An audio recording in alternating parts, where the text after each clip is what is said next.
ಕೊಡಗಿನಲ್ಲಿ ಮಗಳು ಸಾವನ್ನಪ್ಪಿದ 18 ವರ್ಷದ ನಂತರ ಅಂತ್ಯಕ್ರಿಯೆ ನೆರವೇರಿಸಿದ ಅಪರೂಪದ ಘಟನೆ ನಡೆದಿದೆ. ಆಕೆ ಹೆಸರು ಸಫಿಯಾ.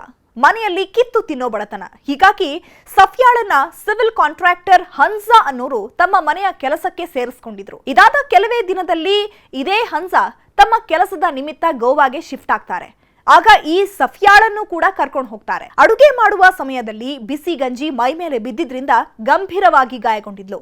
ಇದು ಹೊರಗೆ ಗೊತ್ತಾದ್ರೆ ಎಲ್ಲಿ ನನ್ನ ಮೇಲ್ ಕೇಸ್ ಆಗುತ್ತೋ ಅಂತ ಇದೇ ಹನ್ಸಾ ತುಂಡು ತುಂಡಾಗಿ ಕತ್ತರಿಸಿ ಕೊಂದು ಹಾಕ್ತಾನೆ.